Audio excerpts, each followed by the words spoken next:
श्रीमद्भागवत अष्टम स्कंध सप्तम अध्याय शुक उवाच व्यासनंदन अनुरागे कहन्ति परीक्षित आगे देवदानवे एक मेले प्रवेश होइले पाताले वासुकी निकटे मिलिले समुद्र मंथने बरिले गोविंद आज्ञा शिरे धरी उभय रूप अंगीकरी धरणी धरी एक रूपे मिलिला क्षीरोद समीपे देहे वेष्टित महागिरी रहिला विश्वरूप धरी देवे सकल तो समने आरंभ समुद्र मंथने वासुकी फणा आग धरी देवंक तुले नरहरि बोलंती असुरंकु चाही तुम्भे हो पूछ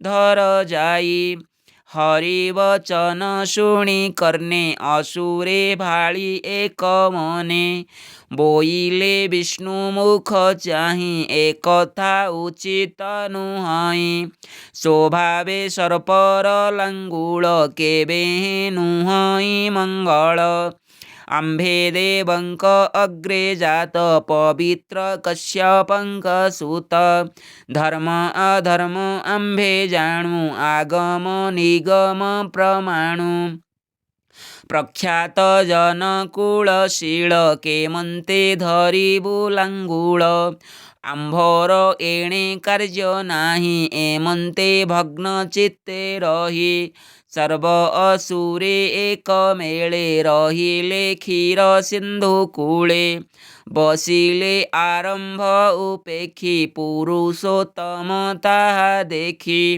पुच्छ धइले श्री रंगे सर्वदेवता घेनी संगे मंदर धरी बाहुबळे स्थापिले क्षीर सिंधु जळे स्वभावे गभीर जलधि योजन शतलक्ष भेदी गिरी पडिला रसा तळे खोजी न पाइले सकळे तीरे उठिले दुःख मने बदन चाही अन्य अन्ये नशिला निज पृषुकार हृदय के बहु अहंकार दैव माया जोग बळ आरंभ होइला निष्फळ देवदानव विष्णु पाशे रही चाहिले दश दिशे ताहांक दर्प भंग चाही महामहिम भावग्राही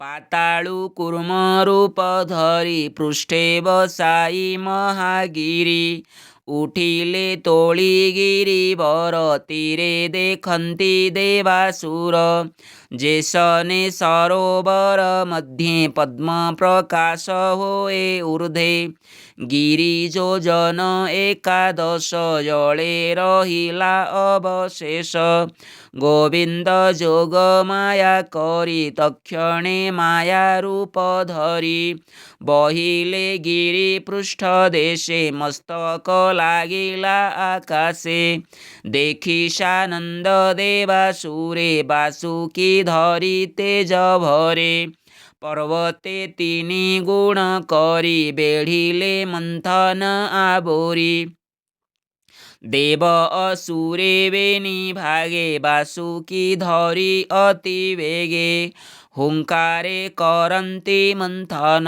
शुणहु परीक्ष राजन पृष्ठरे गिरी घर्षणे अनल उठिला बहने कंडूजे कूर्म पृष्ठे थिला तक्षणे उश्वास होइला कंडू घर्षण सुख बुझी से कूर्म बेनी चक्षु बुझी सुखे निद्रित नारायण केश हे अचल धारण पुणी गोविंद अंतरिक्षे मिलिले देवंक प्रत्यक्षे देव असुर अल्प बळ जाणिले प्रभु आदि मूळ तक्षणे प्रभु भावग्राही देन देवदानव मध्ये जाई पशिले ताहांकर चित्ते बळ होईला अप्रमिते। बासुकी देहे नरहरी पशिले बळ रूप धरी। सहस्रभुजे शून्यपथे गिरी आवरी हृदगते। रहिले प्रभु नारायण शून्ये देखन्ति ऋषिगण। गगने विमान आरोही स्तुति करन्ति विष्णुध्यायी। पुष्पवरसि वेदनादे मुनिये परम आनन्दे। देखन्ति अध ऊर्ध्वे चाहि हरिहु आनन दिशयी। प्रहृष्ट मने सुरासुरे गिरि घुरान्ति अति खरे। महापर्वत घर्षणे जले सेथिले जन्तुगणे। जलधि मध्ये क्षोभ पाई तीरे रहिले स्थिर होई। बासुकी सहस्रवदने निश्वास छाडे घन घने। तार निश्वास दावानळ पुरिला दिग अंतराळ। निश्वास अग्नि धूम लागि देवदानवे दुःख भागी। चाळी न पारिले मंदर ताहांकु देखी चक्रधर। निश्वास बाते हत प्राण ताहा जाणिले नारायण। तक्षणे शून्ये मेघमाळ शीतल वरसन्ति जल। क्षीरसमुद्रे शीतवात जेणु पेशिले जगन्नाथ। बासुकी आदि जल जीवे तापु तरिले शीत भावे। देवदानव देह गते माळा कंकण थिला जेते। सकल धूमे हत प्रभ अनाई प्रभु पद्मनाभ। जल सिंचने सुस्थ कले बळी समेते जेते थिले। एमंत बासुकी शरीरे अति मंथन खेद भरे। गरळ छाडे अति दुखे बरसा प्राय शस्त्रमुखे। जळे पडन्ते विष जाळे से जे जळ जन्तु थिले जळे। विकळे बुली छटपटे पुणी गभीरे पुणी तटे। से विष बेगवंत जळे दिग पुरिला अंतराळे। चकिते अध ऊर्ध्व मध्ये जन्तुए पळन्ति विषादे। डाकन्ति ऊर्ध्वमुख करी रख हे प्रभु शूलधारी।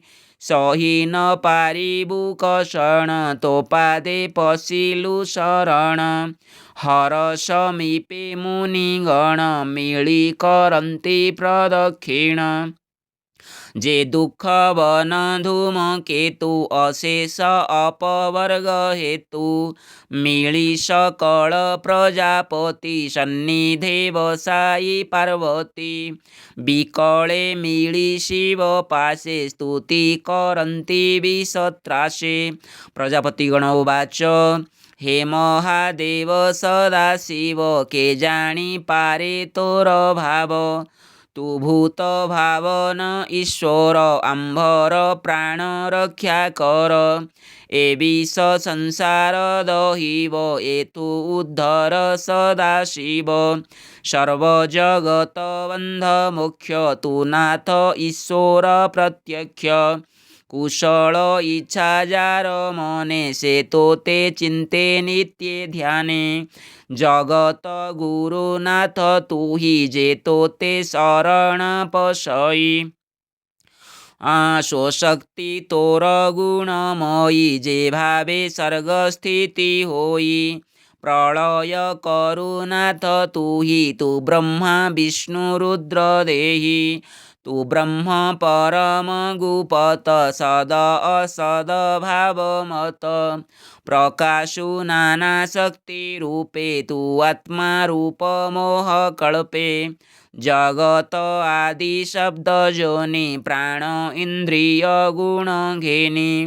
तु कालयज्ञ सत्यऋत तु ब्रह्म अच्छिद्र त्रिभूत अनल तुम्भर वदन आदित्य शशाङ्कलोचन सर्वदेवଙ୍କ आत्मा तुम्भे अशेष यज्ञर आरंभे ए भूमि तोर पादवेनी तो बल बहई मेदिनी काल तो हरनी जगति तोर वृषण प्रजापति ए अष्ट दिग तो श्रवण तो हर रसना वरुण नभ तो हर नाभिदेश निश्वास वात अणचाश पर्वते तो अस्थि समूह वृक्ष औषधि तनुरुह ए सप्त छंद सप्त धातु तो हृद धर्म स्थिति हेतु भोनाथ तो पंचवदन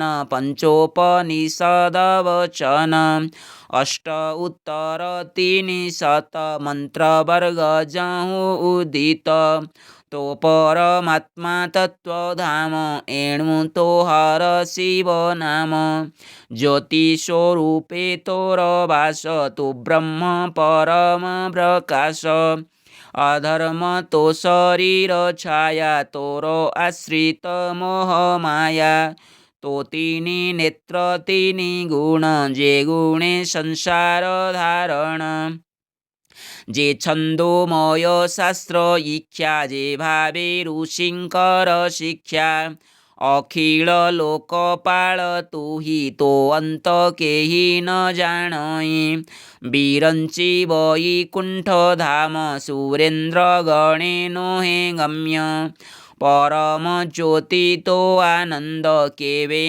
गुणे नोहे भेद काम त्रिपुर घोर काल दक्षर यज्ञ ध्वंस कल जेवा अछन्ति भूतद्रोह जे अवा क्रोध लोभ मोह एहांकु करु तु दहन तु नाथ आदि निरंजन सृष्टिकु अंत काले धरी तृतीय नेत्र तु आवोरी प्राणिंकी करुआ तो जातो एणु तो नाही आदि अंत जे आत्मज्ञानी ए जगते तो पद चिंते अविरते जेवा तपस्या करी भजे तो रूप ध्यान भावे पूजे तो ते आश्रय जे करन्ति ए घोर संसारु तरन्ति आम्भे जे घोर विष भये शरण गलु तोर पाए ए घोर भय कर त्राण भोनाथ रख आम्भ प्राण शुकोवाच ताहांक दुख देखि हर कृपारे होइण कातर सुहृद सर्वभूते सेहि कहन्ति प्रिया मुख चाहि शिवोवाच ए विष तेजे दश दिश केबेहे न दिशे प्रकाश एणु ब्रह्मांड नाश गला अकाले प्रलय होइला भये कंपयितिनि पुर आकाशे कंपे सुरेश्वर देख भवानी प्रजांकर दुख होइला भयंकर समुद्र मंथनु ए जात एथि रखिबा उचित जे करे दैन उपकार जे करे दीन उपकार से धर्म ज्ञानींकर सार सात्विक धर्म से करन्ति अज्ञानी जने न जानन्ति दुखु जे परित्राण करे संकटु प्राणी की उद्धरे ता जन्म धन्य ए संसारे जे रहे पर उपकारे साधु जनंकर ए गति केबे धर्म न छाड़न्ति क्षण भंगुर ए शरीर सुधर्म पर उपकार शुकोवाच एमंत शिवं कवचन अंबिका शुणितो समन रुद्रचरण शिरे धरि मधुरे कहन्ति गौरी। अंबिका उवाच भो नाथ जगत ईश्वर देवंक बोल तुम्भे कर ए घोर विषकर ग्रास संसारे तीव तुम्भजस धर्म करन्ति जेते प्राणी ताहांकु तोष चक्रपाणि। शुक उवाच एमन्ते गौरी वचने रुद्र उठिले तोष मने क्षीराब्धि तटे विजे करी कर अंजलि विषे भरी उत्कट घोर महाविष एका बेळके कले ग्रास रखिले अशेष भुवन शुण हे परीक्ष राजन कंठ दिशिला नील प्रभा साधुजनंकर ए शोभा साधुजनंक मत एहि जे पर दुखे दुखी होई करन्ति पर उपकार धन्य जीवन ताहांकर। एमन्ते रुद्र कर्म देखी संसार जने हेले सुखी ब्रह्मा गोविंद देव मेळे सर्वे शंकरे प्रशंसिले रुद्र पिबन्ते घोर विष कूले जेथिला अवशेष वृश्चिक द्वन्द्व शुक गण भखिले विष शेष कण ए क्षीर सागर मंथन शुणि पवित्र हुआ जन सुसाधु जनंकर हिते अष्टम स्कंधे भागवते भाषा प्रबंधे गीत नादे शुण सुजने अप्रमादे बोलोई दास जगन्नाथ विषभखिले उमाकान्त। इति श्रीमद्भागवते महापुराणे पारमहंस्यां संहितायां अष्टमस्कन्धे समुद्रमन्थने सदाशिवविषपाने सप्तमोऽध्यायः। हरे कृष्ण कृष्ण कृष्ण हरे हरे हरे राम राम राम हरे हरे। हरि बोलो।